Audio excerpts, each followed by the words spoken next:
Hey, welcome to Butcher Bay Rejects. I'm Mark. I'm Greg. What's up, nerds? How you doing, bud? How you doing?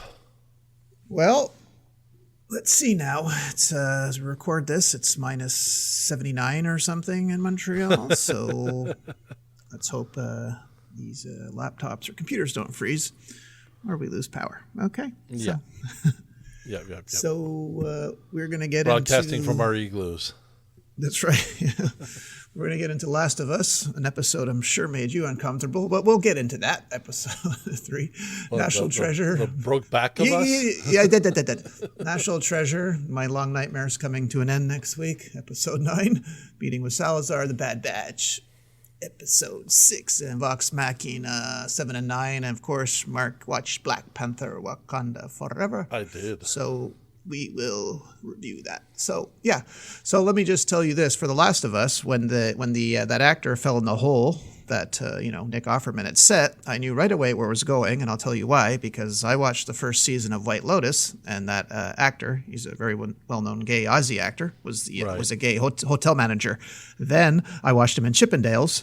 Same thing, played a gay choreographer, so I knew it was coming. The only difference was you it was saw hard. a pattern. Yeah, it was hard to watch Nick Offerman, who I absolutely love, as Ron Swanson from Parks and Rec, playing the alpha of alphas males. I'm like, let's see if he can pull this off. So, but you know what? I wasn't expecting that episode, but you know what?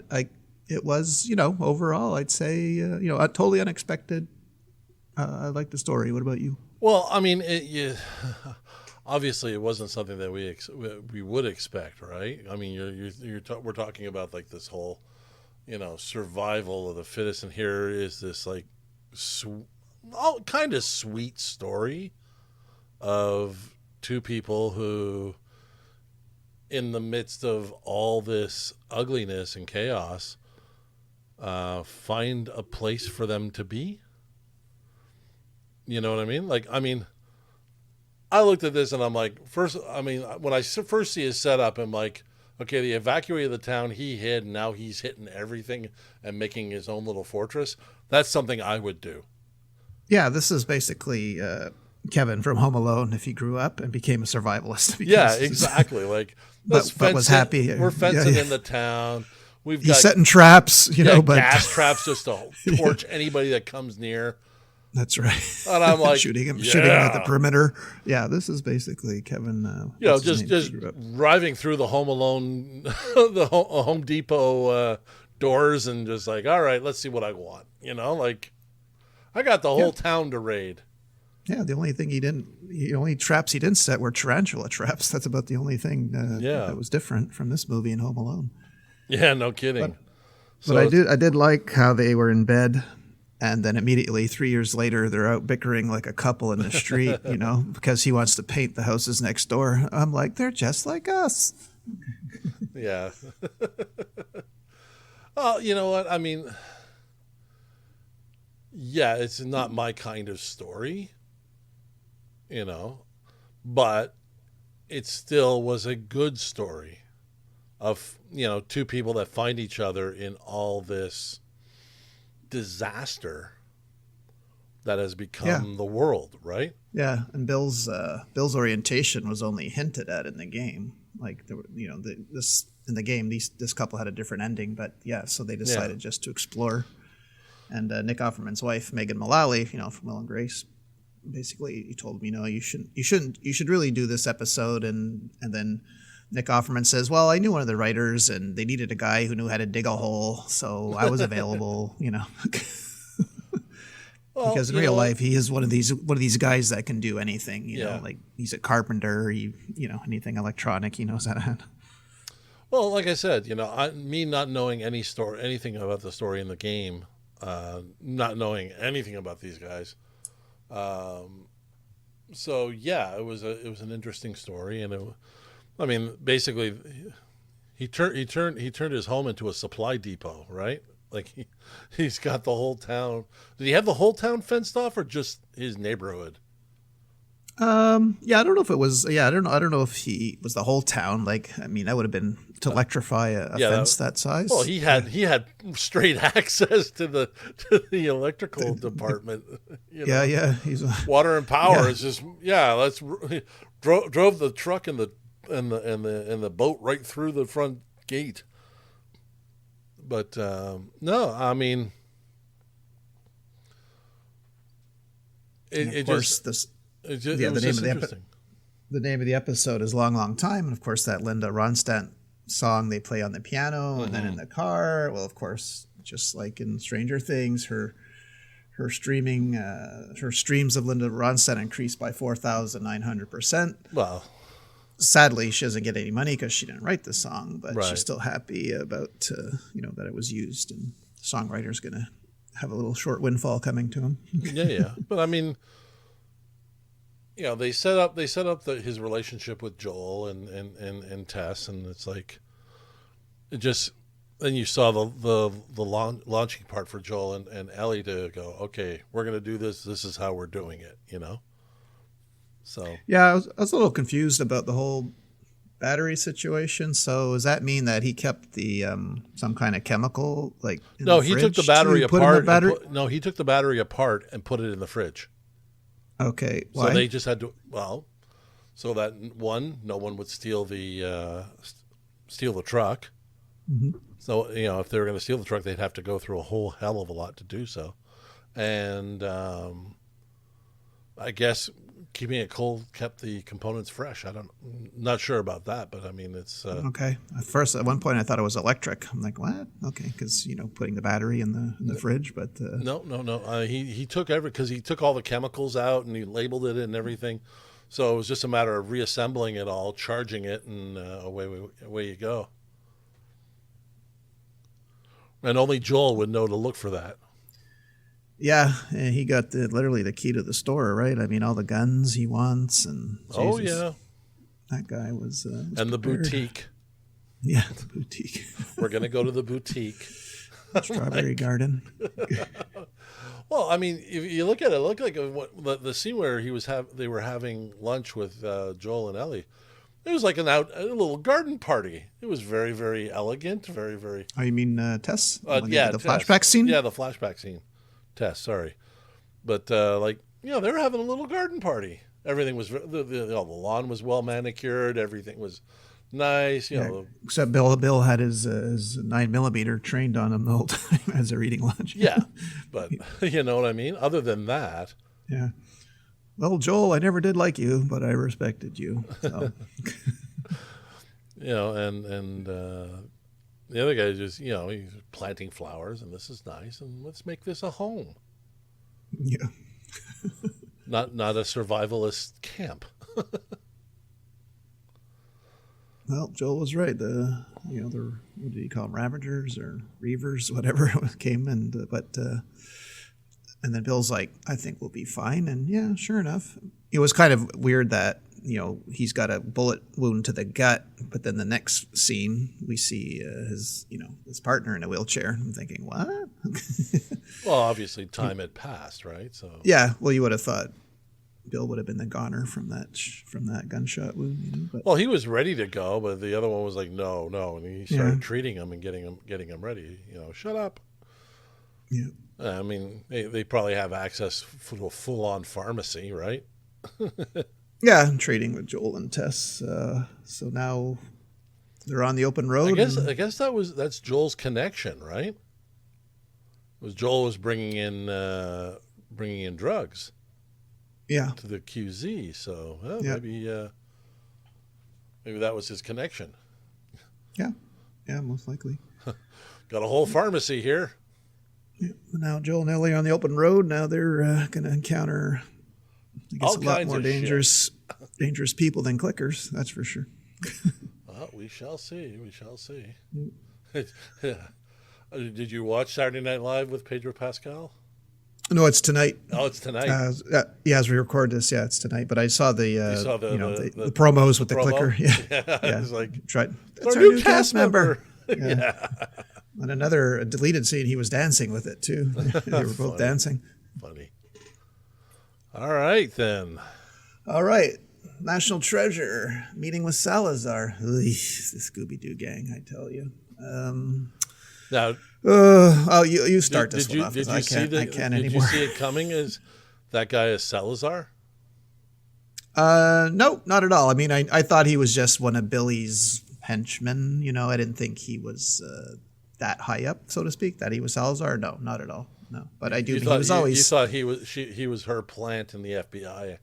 Yeah, because he was always trying to stop her, right? I mean, the Yeah. other agent. So, but no, I didn't see that one. No, not at all. Yeah, me neither. Me neither. Well, I mean, it's Only question is who or what, and who's going to keep the treasure when they inevitably dig it up at the next week's finale. I don't know. yeah. Well, I mean, if it's going to fall into true national treasure, I guess you could say canon. The bad guys are going to leave them trapped somewhere, in which they want to be trapped there because they know, because Jess is going to find the doorway into where the treasure room is and find their way out.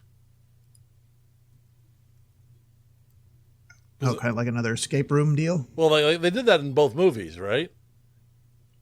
Because they left Sean Bean left them underneath the church to go to wherever, and he's like, "No, we're going out through the treasure room," and voila. And then in the second one, it was like they found it, but they had to be trapped down there, and then what's his name ended up having to hold the door open and close it and die, but his name had to be part of it. So, I'm wondering, but yeah, it's coming to an end, and I'm not going to shed a tear. Or rewatch it. Well, I mean, I don't know. It's just, you know what drove me crazy, and I'm sure you did too, and you're probably trying not to throw the controller at the screen, is that whole scene on the plane where she's trying to get the phone without, the red-headed cop. Yeah. How many double takes back and forth, looking at each other like, are you kidding me? I lost count. I lost count at 10. Like, what are you doing? This What are you doing? should have been What are you one doing? scene. It was so amateurish. Maybe that's what's getting me the show. It's like at times it's just so amateurish, like the Scooby-Doo gang. I don't know. Yeah, and her as a henchman, she's vicious and all, but then in other ways, she comes off like real stupid. Yeah. Something lacking in this show, boy. Yeah. Rather, can we move on, or do we have to talk about it? No, we can move on. Okay. Yeah, so I'm watching Bad Batch. So when I first see the I think that Dave Filoni's out to break the internet. I'm there. Wait a minute. I've never ever seen a Wookiee Jedi. So I'm thinking, what the fuck? But I'm like, no, wait a minute. Like, you don't watch Clone War. I mean, I don't watch Clone Wars. I know, I've had to read up on it and found out that's where he appeared, but I had no idea. I'd never seen a photo of a Wookiee Jedi. Have you? No, I haven't. But how amazing would this be live action with a full blown Wookiee with a lightsaber? I mean, would that not blow your mind? Well, I mean, he's a kid Jedi, right? Yeah, I know, but no, I want him older though. Like, imagine Peter Mayhew's Chewbacca, slings his bowcaster over his shoulder, then whips out a lightsaber. Yeah. I mean, people would lose their shit if they saw. Oh, absolutely. Absolutely. Of course they would. God. No, I mean, no. I mean, all of it, everything about this show is fantastic, and it's so well done. Like you said, Dave Filoni, I think he tries every week to break the internet. But, it was very much a very using nature to save you kind of thing. Just showing the connection between the Wookiees and nature. Setting them up to go get captured by the spider creatures. And they definitely posed a threat. Yeah. And all that. So I mean, all in all, it's just everything's coming up roses for that. So I mean, yeah, Gunji was last seen in season 5 of the Clone Wars. Him and a group of Padawans were trying to find kyber crystals to construct their lightsabers. So I guess this is just right after that. But yeah, pretty cool. Yeah. I mean, you felt for the. I mean, Omega is going to get everybody in trouble every episode, right? She's going to wander off somewhere, and then shit's going to hit the fan. But Yeah, just like exactly. when the little Wookiee kind of like there, you're just kind of like, oh, Yeah, that one tooth with the sticking one out tooth. there, that one snaggle tooth. Now I wonder if that's going to be like this year's Baby Yoda, Yeah, should be. the Wookiee Jedi. Like when you see him reach for his lightsaber, he's got this kind of like almost doe-eyed look in his face, just kind of like, vroom, got it, and then roar. No, Yeah, no. Well, that's just it. These episodes are so short. It's like you chew on them, you swallow. That's it. They're done. You know. yeah, because it's just yeah, it's hard to see where they're going because there's so many self-contained episodes. Right. They're going to find treasure, and this time they're trying to get some money, and I don't think that worked out. No, that kind of went sideways. Yeah, so you wonder how they're eating, how they're eating the Mantel mix. Yeah. Oh, well. Shall we take a step forward? Yes, Vox Machina. Wow. Never thought I'd live the day I'd see the big guy take a giant suppository in his ass. Yeah, but I guess. But Scanlan where knows we're both at ends. now. Yeah. You can work both ends. Yeah, with Grog gone, we got our muscle. With Lutz gone, we lost our brains. And with Scanlan gone, well, I guess there's less dick jokes, Okay. Yeah. Oh, man. No. All those episodes were great. Everybody finding their little piece, right? And, like, how much of a dick is Vex and Vax's dad? Oh, yeah. Huge. It's funny when I just scrolling through Twitter, and there was a post by Travis Willingham who plays Grog, and he was like, just to let you know, Troy Baker is the sweetest person in the world, but he plays such a dick. Because that's who played their father. Well, yeah, I liked his whole back story, but from what I read or what I've read about Dungeons & Dragons, you're never ever what they call don't split the party, because when you split up, you increase the chance of running into a dangerous monster. You're not at full strength. So Yeah. I guess they decided to throw that out the window because we had a separate storyline with. Well, it was a separate storyline that kind of tells it forces everybody it's forcing everybody to face their past, right? So it's forcing Vex and Vax to face their father, who, is a complete dick. Find out they have a little sister who you could tell right off the bat they were just, loving that. And, and then you turn around and you're seeing Grog having to face. Well, you see Pike's great granddad, and played by the wonderful Henry Winkler. Yeah, did you catch who played Garmley? Garmley. Well, it was Billy Boyd from the Yes. Hobbits that played that. Yes. And drawing some very creative, very dirty fan art of the group. Okay. And of course, it's Cheech Marin as Trinket.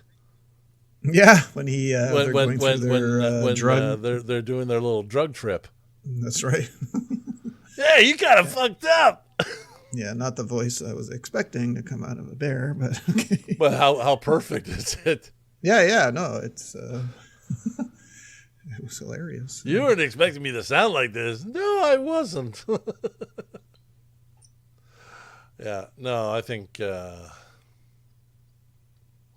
and of course, they end the third episode right when it's just about to get good. Yeah. Well, I like the Grog storyline because it turns out he wasn't that big old lovable monkey that he was that was a pretty violent sequence there when they raided that village. Yeah, well, you saw what he Like, was, damn. right? You saw Yeah. that, part of a raiding party that just racked to kill, right? And then it was when he saw Pike's great grandfather that he just Yep. Well, he didn't want to do that, right? So yeah, I think we're gonna find out, where does Grog get his strength. Have that finally answered. yeah, don't like seeing skinny Grog. I don't think Skinny Grog likes being Skinny Grog. And how do you like the nice sing along? Yeah. Yeah, well, you pay attention to the words because you know something's coming, right? Yeah. Them just dragging Grog along. Yeah, well, that Sildor, I mean, you kind of find out why he has so much disdain for his kids, because at one point Garmley asks why Vex and Vax's ears aren't as pointy as their dad's, which is, I think, a nod to that they have a human mother. Yeah, so, well, let's just say they're half-breeds. Yeah. So, he... I don't think they covered that in season 1, though, right? Like, I don't recall. No, they said they were half-elves. Oh, okay. Yeah, yeah, that whole attack on the village with Grog and his tribe was just reminded me of the Northmen. That's exactly how that movie opened. Yeah. No, it was brutal. And you see, like, the uncle is just, he's no picnic either, right? Yeah. Well, he's nothing without those gauntlets. I mean, I'm like, fuck off. You're nothing without those, old man. Someone should have challenged him. Yeah, okay, without the gauntlets now, Yeah. Let's have a fair fight. Well, I think Grog's gonna find his strength and deal that blow, but well, I don't know, man. I mean, even the big guys and cousins taking a beating, and they were like steroid ridden. I don't know what Skinny Grog's gonna do there. Jesus. Okay. Oh boy. Well, it's the last 3 episodes. It's all about anyway. how it gets rolled, right? Yeah. So if they roll a natural 20 somewhere along that campaign, boom. But no, I mean, Grog's my favorite character, so I'm really, really enjoying the whole his whole storyline. And but even still, like, Vex and Vax feel like they got so much to prove, and Percy just trying so hard to make them, no, you call her Lady Vexelia, So you can tell he's trying real hard to impress, right? Yeah, exactly. It's been brewing between those two for a while, so no, I'm like, well, we got 3 more episodes to go, right? Yeah, the last 3 next week. Yep. Yeah. So it's like, okay, everybody's gonna get their shit together. They're gonna find the vestiges, and then it's just gonna be a knockdown, drag down fight. I'm guessing. Yeah. But I can't wait to watch it, because it's just going to be like so incredibly done, and then I'm going to turn around, go right back to the beginning, and watch it all over again. Pretty much. Yeah. All right then, sir. All right, so let's get into Wakanda Forever. So, was I right in that the movie starts with a gut punch? Oh, it started definitely with a gut punch.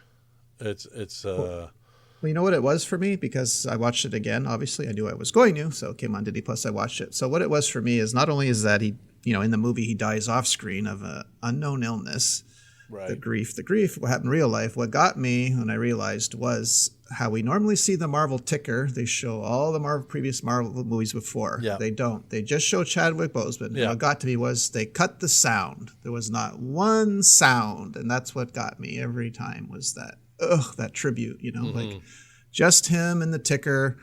and no sound. They could have had sad, sweet music. No, this I think Yeah. it'd be even worse for me because they cut the sound. Well, I mean, they could have played the Avengers theme, and they could have, Yep, you know, anything, the Black Panther theme, yeah, but nope, they well, just stopped it and kind of had that purple glow, and I went, oh Jesus, here we go. yeah, Okay, they were but mourning, and it was severe mourning, you know. Nah, like I said, you start with the gut punch, and then you start with it rolls into the hit them while they're down kind of thing. Although during the gut punch, I was surprised M'Baku was like he's trying to play Uncle M'Baku to Shiri. Like no, you need to mourn in the old ways in order to move forward. Because Shiri's very modern, right? She's very very. She's the mechanic. She's the intelligent one. Yeah, no, she was The great scientist. this movie. And when I saw this in the theater, I knew and I was hoping that okay, but I thought for sure she wouldn't be recognized by the Academy, but they did it. So Angela Bassett is nominated for Best Supporting Actress for the Oscars, and this is the first time after all these a decade or more that a Marvel actor now has finally made it into the Oscars. So bravo, and she more than deserved it. So I she thought does she more was than deserve it. fabulous, absolutely fabulous. No, So Angela Bassett's performance was just incredible. we The finally got an Oscar emotion, nomination. everything that was going into it. Yeah, when she says that line, "Have I not given everything?" I know, Man, I know. gets me every time. I mean, I can see Okoye's perspective, but she said it to the wrong person. Yeah, yeah.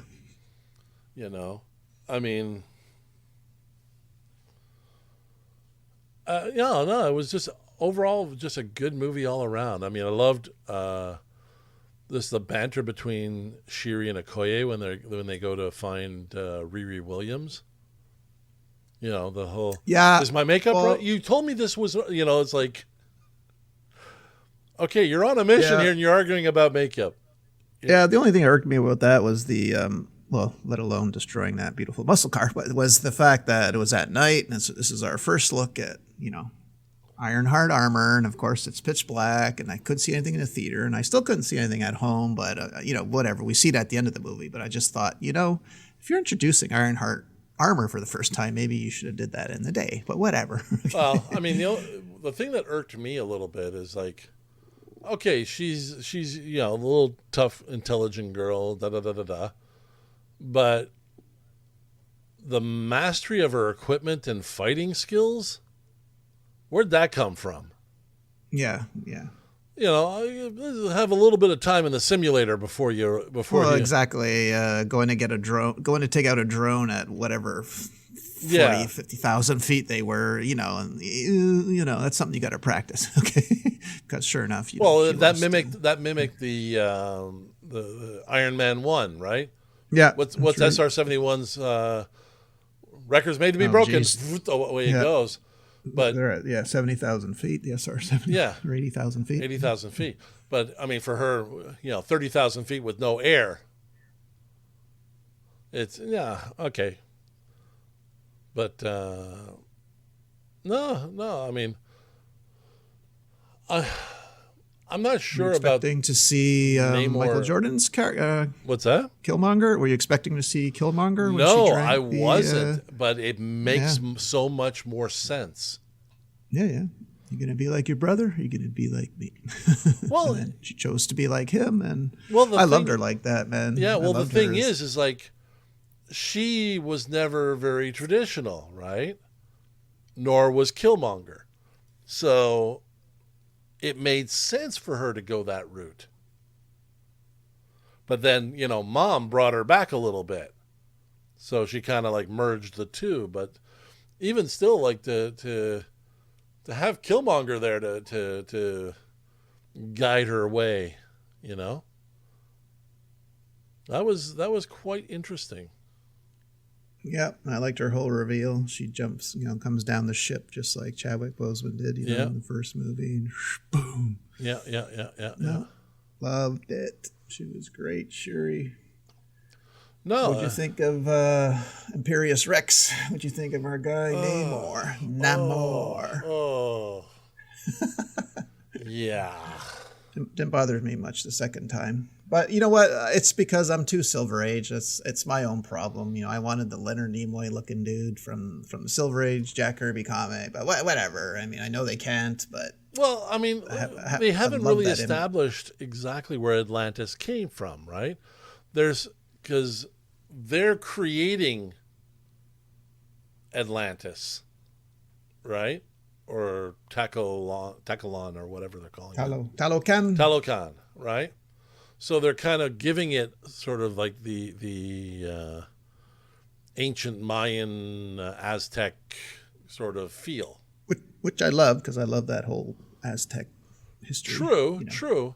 But Atlantis was technically more closer to, wasn't it like close? Didn't they say it was theorized to be closer to Portugal? Yeah, no, it definitely wasn't Mayan. Yeah, I mean they and some even surmised that it was like the Indian or Asian Ocean, which would make more sense as to why Namor looked a little bit more Asian in the original comics. Yeah, which I think they were just trying to draw Leonard Nimoy, I think they said. Okay. Could be. I don't know. Yeah. But I think they made him a little bit bipolar in a sense of Namor is arrogant. He knows how strong he is. He knows how bow to him or get out of the way, right? This guy was trying to win them over, woo, whatever you want to say, try to find the peaceful solution before going to war, which Namor wouldn't. He'd come out of the water, submit or die, So that kind of threw me a little bit too.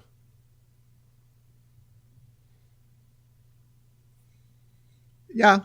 Yeah, no, I mean, it's hard to say which one I like more, but, I think, for a movie, I think they dealt with the passing of Chadwick Boseman because that aspect, whole, yes. That whole ending again with her, at the bonfire, and then again, they're showing the scenes of him from the first movie without music, and then that hauntingly beautiful song by Rihanna comes on, Lift Me Up, and you're like, oh, Jesus. And then the end credits scene.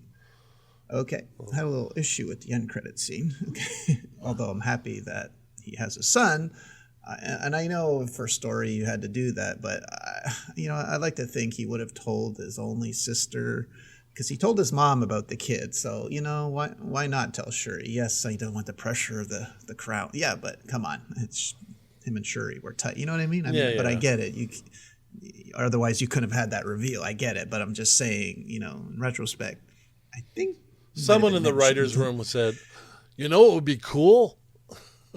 Yeah. Yeah, but he didn't follow suit because they had such a strong bond. If the mom can know, why can't she?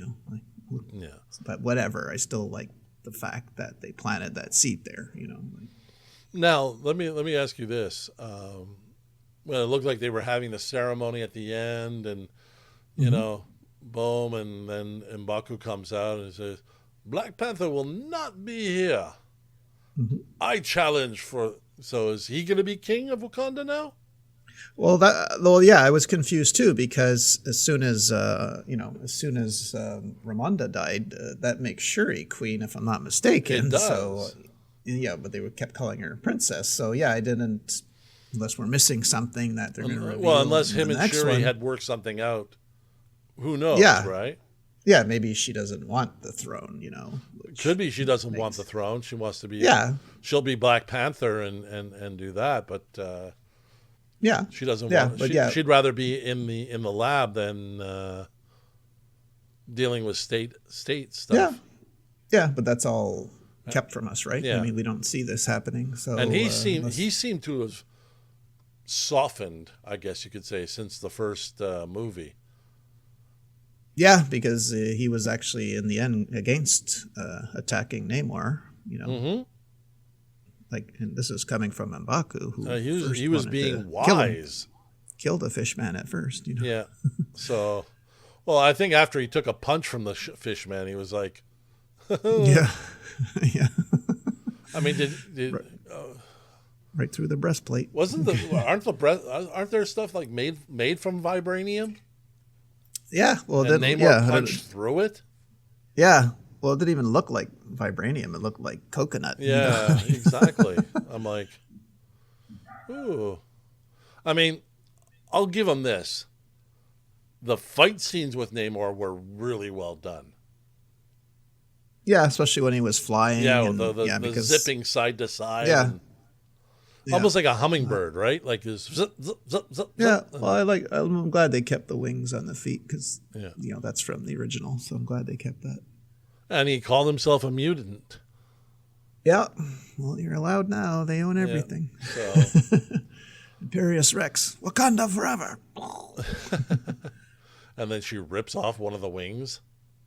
Yeah.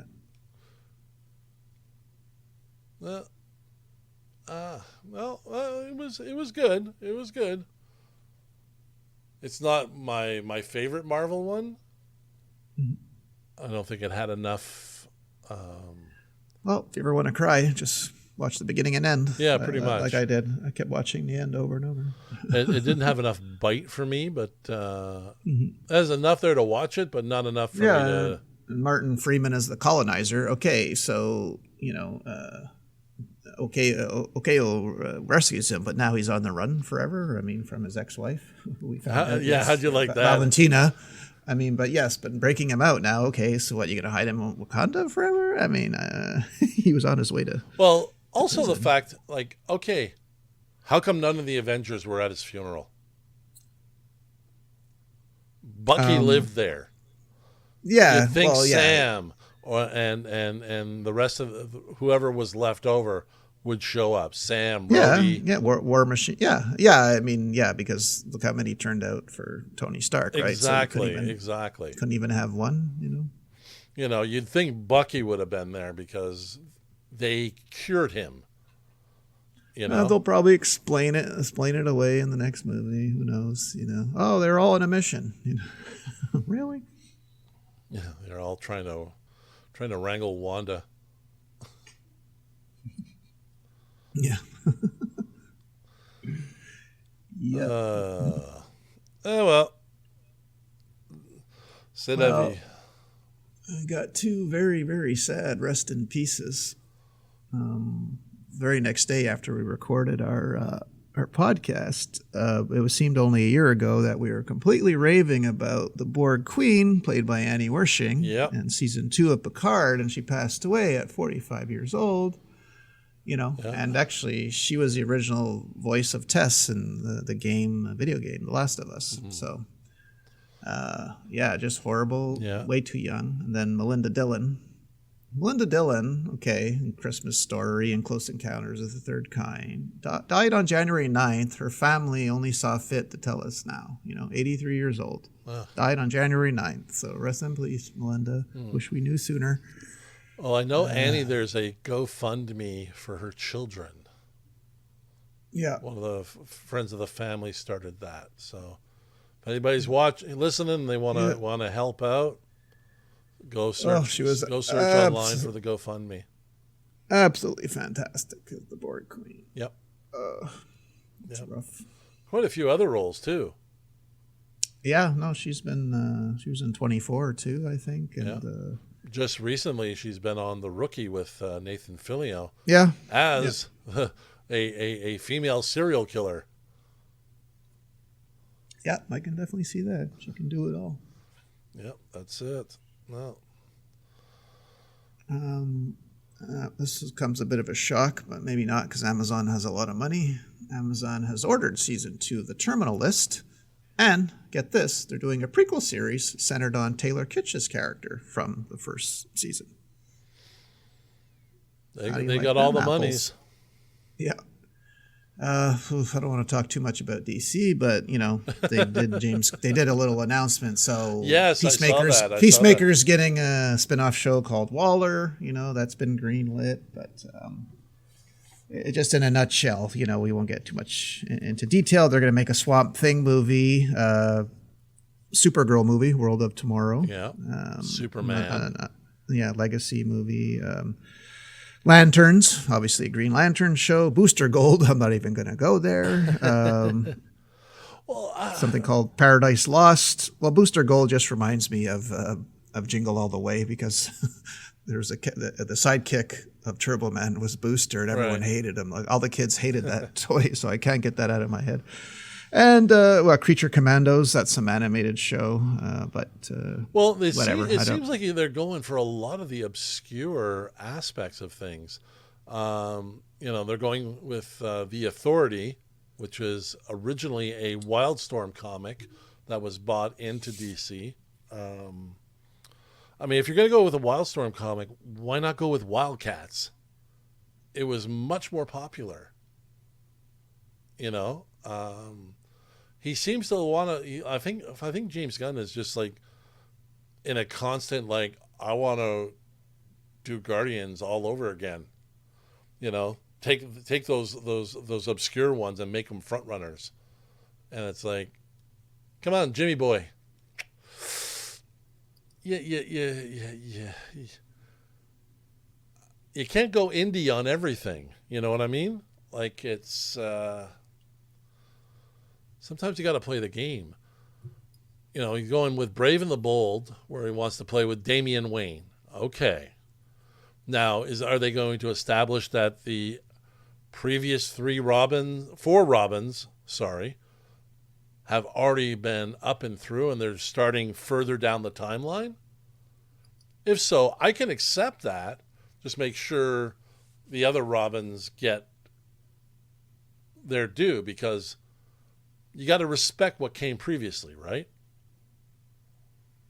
You'd think, yeah. They're just he just kind of wants to play with Damian Wayne. I'm like, okay, you want to play with Ra's al Ghul's grandson? What about,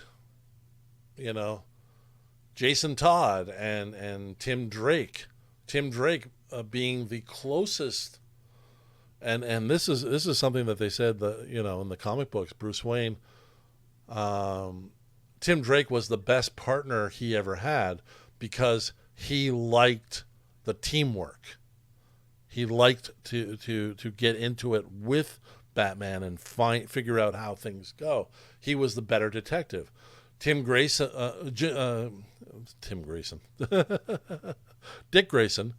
would always go off script because of the acrobatics of everything, right? And Jason Todd was just always angry.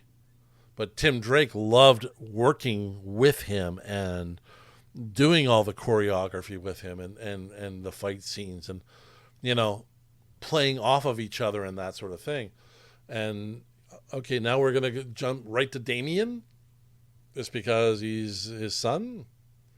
If they had just continued from the 1980s until now, we would have had all our Robins and all our other things, and everything would have been canon. But no, they got to keep restarting and restarting and restarting. It's going to take years to get to where we need to get. You and I are going to be dead and buried, and it's just going to be like your lips to God's ears. Red Hood will come out. That's right. You know what I mean? So, you know what, Jimmy, you do your thing, but do it right. Otherwise, guess what? People hate you more than they do now. Okay. You're going to get pink slipped right fucking quick. Yep. But anyway. Like I said, it's. But I mean, the promo image they used of Superman was him kind of sitting in a flowered field, just kind of looking over his shoulder, going, with a big goofy smile on his face, going, "This is so serene." Like, what kind of Superman are we doing here? Anyway. Okay, yeah, let's stop it there because this is all just on paper. So, yeah. That's all I got, sir. That's all the news fit to print. We will definitely review it when it comes out. Look out, 2025. Okay, gang. This has been Butcher Bay Rejects for this week. I am Mark. And Greg. See you next week, nerd. Have a good one. Talk to you later. Bye. Bye. You can find us on all our social media. You can search Butcher Bay Rejects on YouTube, at Bay Rejects on Twitter, at Butcher Bay Rejects on Facebook, as well as at Butcher Bay Rejects on TikTok. You can also find us on our website, butcherbayrejects.com. And you can find us on all the podcast platforms, Apple Podcasts, Google Podcasts, Spotify, Amazon Music, Alexa TuneIn, iHeartRadio, and Pandora. Thank you for listening, and tune in again.